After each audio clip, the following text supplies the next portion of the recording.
안녕하세요. 아내의 림프암을 항암 치료 없이 완치시킨 면역 닥터 서정원 원장입니다. 저의 진료실을 찾아오시는 암 환자와 가족들은 제가 어떤 치료를 해서 아내의 암을 치료시켰는지 궁금해 하십니다. 대부분 영상을 보시고 오신 분들이라 구체적인 치료 방법이 궁금하신 것 같습니다. 하지만 저는 암 환자의 식사, 수면, 생활 환경, 즉 온도, 습도, 환기, 조명 이런 것에 관심이 많습니다. 그 다음엔 암 환자가 불편하게 느끼고 있는 스트레스에 관심이 많습니다. 암을 촉발하는 원인과 암을 지속시키는 상황이 저의 관심사입니다. 당장 암 사이즈를 줄이는 방법들보다 이런 게 훨씬 더 실제적이고 중요합니다. 건강한 세포가 암세포를 압도할 만큼 건강해지면 암의 성장이 저절로 멈춥니다. 면역력이 좋아졌기 때문이죠. 그 후에 면역치료를 병행하면 암이 줄어듭니다. 면역세포가 암세포만을 집중적으로 공격할 수 있는 상황이어야 면역치료가 성공합니다. 보편적인 영양과 신진대사가 충족되지 않은 채 암세포만을 타겟하는 면역치료는 성공하지 못합니다. 그래서 저는 면역치료 전에 환자의 기본을 먼저 회복시키려 노력합니다. 이번 영상은 암 환자들이 소홀히 하고 있는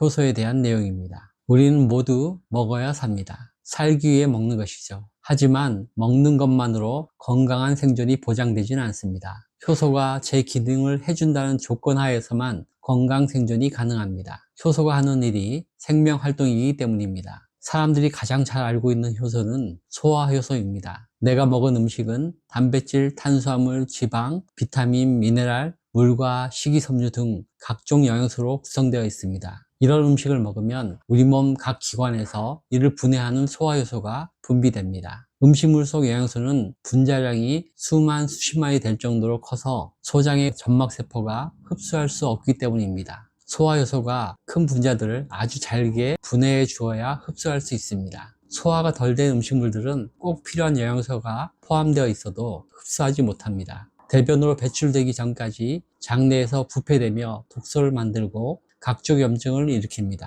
하지만 완전 소화되어 흡수되고 나면 그 다음엔 대사효소들이 작동합니다. 에너지 생성을 돕는 효소, 해독해주는 효소, 면역세포를 돕는 효소가 작동합니다. 각종 호르몬과 단백질을 만드는 효소와 유전자를 만드는 효소들도 작동합니다. 이런 대사효소들이 없으면 우리 몸은 건강할 수 없고 생명 유지도 안 됩니다. 내가 먹은 음식이 곧 나다라는 격언이 있죠. 이 말을 가능하게 해주는 것이 효소입니다. 이토록 중요한 효소들이 여러 가지 이유로 분비가 줄거나 활성도가 준다는 것을 아시나요? 과학자들은 다양한 연구를 통해 효소와 관련된 4가지 이론을 제시하고 있습니다. 에드워드 하우엘 박사는 효소가 소진되는 속도가 빠를수록 건강 수면도 짧아진다고 주장했습니다. 효소는 영원하지 않고 소진된다는 유한 효소 이론입니다. 나이가 들면 실제로 효소 분비 능력이 감소합니다. 55세가 되면 20대에 비해서 효소 생산량이 60%나 줄어 40%만 분비됩니다. 그러니 효소를 아껴서 사용해야 합니다. 섭취한 음식의 종류와 상태에 따라 소화효소의 분비량을 조절한다는 게 분비 조절 이론입니다.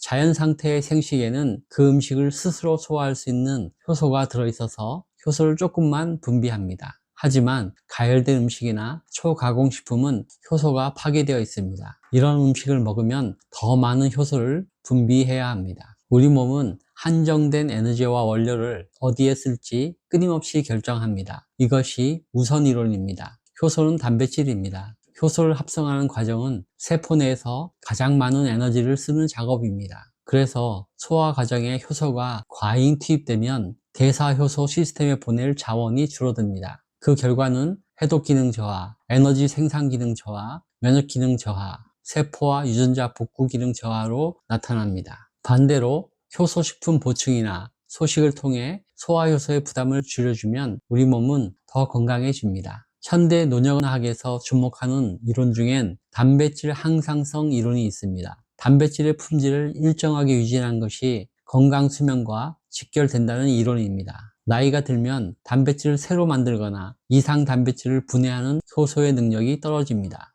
효소를 낭비하지 않고 보존하는 것이 단백질 품질을 유지시키는 핵심 원리입니다. 치매와 파킨슨병 같은 단백질 쓰레기로 인한 뇌진화를 막으려면 효소를 아끼고 보존해야 합니다.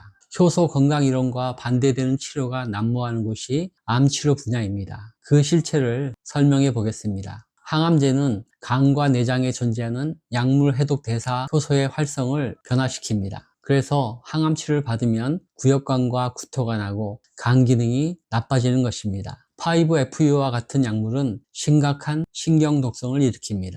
시스플라틴, 독솔로비신, 파클리탁셀 같은 항암제는 활성산소를 폭발적으로 증가시킵니다. 그러면 우리 몸은 활성산소를 중화하기 위해 SOD와 카탈라제 같은 대사효소를 집중적으로 소비하게 됩니다. 이런 선천 항산화 대사효소는 한번 고갈되면 이론적으로 보충이 안 됩니다. 항암 치료를 받으면 이들 항산화 효소가 고갈되면서 세포 손상이 빨라지고 회복이 가능하던 세포들도 죽어나갑니다. 반복적인 항암 치료를 받으면 어떻게 될까요? 근육과 체중이 빠지고 복수와 흉수는 차고 있다면 대사효소 고갈 상태라고 봐야 합니다. 최근엔 방사선 치료 기술이 발전하면서 수술과 항암을 대체하는 경우가 늘고 있습니다. 복부에 방사선 치료를 받으면 위와 췌장 그리고 소장에 있는 소화세포들이 죽습니다. 그래서 췌장이 방사선에 노출되면 아밀라제, 리파제, 트립신과 같은 소화효소 분비가 줄어듭니다. 심하면 방사선으로 인한 급성 췌장염이 생기기도 합니다. 이런 경우엔 소화가 안 되기 때문에 평생 소화불량, 체중 감소, 근력과 면역력 저하로 고생하게 됩니다. 위장과 소장에 방사선이 쏘이면 췌장에 비해선 영향력이 적지만 역시 소화기능 장애와 흡수기능 장애가 생깁니다. 암 환자들은 빈번하게 CT나 MRI 검사를 받고 있습니다. CT나 MRI 검사에 사용되는 조영제에는 신장세포에 직접 손상을 주고 활성산소를 증가시키는 물질들이 들어 있습니다. 암 환자들은 조영제 노출을 피하고 싶어 합니다. 하지만 치료 효과를 확인하려면 어쩔 수 없는 상황입니다. 항암 치료 중엔 감염 예방을 위해 광범위 항생제가 처방됩니다. 이들 항생제는 장내 유익균도 죽입니다. 아주 자연스럽게 미생물이 만들어주는 소화효소를 고갈시키는 결과가 초래되고 있습니다. 이처럼 암 환자는 암 치료 과정에서 소화효소와 대사효소를 모두 고갈시키고 있습니다. 암 치료 중 소화효소 보충과 항산화 관리는 필수란 점을 꼭 아셨으면 좋겠습니다. 효소 없인 소화도 안 되고 흡수도 안 됩니다. 에너지를 만들고 세포를 유지하고 보수하는 모든 과정에서 효소는 필수입니다. 우리가 효소를 보존해야 하는 이유는 단순히 소화를 돕기 위해서만은 아닙니다. 한정된 효소를 세포 재생, 독소 해독, 면역 유지, 그리고 유전자 복구 등에도 충분하게 사용하기 위해서입니다. 초가공식품, 과음, 흡연 같은 나쁜 습관이나 스트레스는 이 소중한 효소를 급격히 고갈시킵니다. 이런 이유로 암 환자가 되었는데 암 치료 과정에서 효소를 더 고갈시킵니다. 효소가 고갈되면 면역력이 떨어집니다. 암 치료가 성공하려면 효소를 보존해야 하는데 아이러니가 아닐 수 없습니다. 아무거나 잘 먹으라는 말은 믿지 마세요. 무책임한 말입니다. 효소를 보존해주는 식사와 추가적인 섭취가 절대적으로 필요합니다. 영상이 도움이 되셨나요? 좋아요, 구독, 알림 설정 부탁드립니다. 시청해주셔서 감사합니다.